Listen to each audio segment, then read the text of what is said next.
ভদ্র ভদ্র ফারিন বলেছে ভদ্র আসছে, প্রডিউস বাই ফারিন। তবে যা হতে যাচ্ছে ফ্যান্টাস্টিক কিছু হতে যাচ্ছে।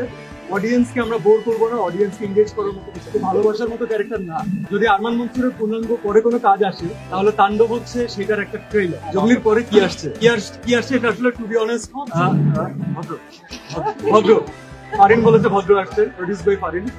তো আমরা জঙ্গলি থেকে আমরা দর্শকের এত অসাধারণ ভালোবাসা পেয়েছি এবং সেই ভালোবাসাটা আমার মনে হয় যে হলে আমরা পেয়েছি, দেশের বাইরে পেয়েছি, ফ্যান্টাস্টিক একটা রান দিয়েছে। এরপরে যখন ওটিটিতে আমরা প্রথম ব্রডকাস্ট হলো তখন আমরা ভালোবাসাটা আরো অন্যভাবে পাচ্ছি, যে বাংলা ভাষাভাষীর যত মানুষ আছেন যারা চরকিতে দেখেছেন অলরেডি। এর পরের জন্য হয় না যে দায়িত্বগুলো আস্তে আস্তে করে একটু কেমন জানি চেঞ্জ হতে থাকে, মনে হয় যে আরো ইন্টারেস্টিং কিছু করতে হবে। তো এর কয়েকদিন আগে হলে আমি খুব স্ট্যাটিক অ্যান্সার দিতে পারতাম না, তবে এখন কনফিডেন্টলি বলতে পারি যে সামনে যে পাইপলাইন যেটা আছে, যে লাইন আপটা আছে, ইন্টারেস্টিং কিছু হবে। কি হবে সেটা ক্লিয়ারলি না বলি, কারণ ওই দায়িত্বটা ডিরেক্টর এবং প্রডিউসারের জন্য রেখে দিই। তবে যা হতে যাচ্ছে ফ্যান্টাস্টিক কিছু হতে যাচ্ছে।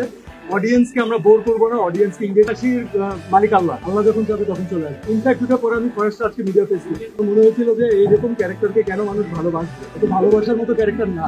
তবে the character was different, the character had a different swag. এবং আপনি যখন এখন বললেন না যে মনসুর ক্যারেক্টার, আমার ধরতে সময় লেগেছে, কারণ এটা পপ কালচারে এমন ভাবে ঢুকে গেছে এখন কেউ মনসুর বলে না, আরমান মনসুর। তো এইভাবে যেহেতু বলে আমি এইভাবে ইউজ টু হয়ে গিয়েছি। বাট যেই দর্শকের যে ফিডব্যাক পেয়েছি আমরা আরমান মনসুরের জন্য, দ্যাট ওয়াজ ফ্যান্টাস্টিক। এবং আরমান মনসুর শুধুমাত্র ঝলক দেখাতে আসেনি, যেটা ডিরেক্টরের কাছ থেকে আমরা ফার্স্টেই এই নলেজটা জানতে পেরেছিলাম। কারণ যদি আরমান মনসুরের পূর্ণাঙ্গ পরে কোনো কাজ আসে তাহলে তাণ্ডব হচ্ছে সেটার একটা ট্রেলার অথবা একটা টিজার। তো এরপরে মনসুর কি করে এটা নিয়ে আমি বেশি ইন্টারেস্ট।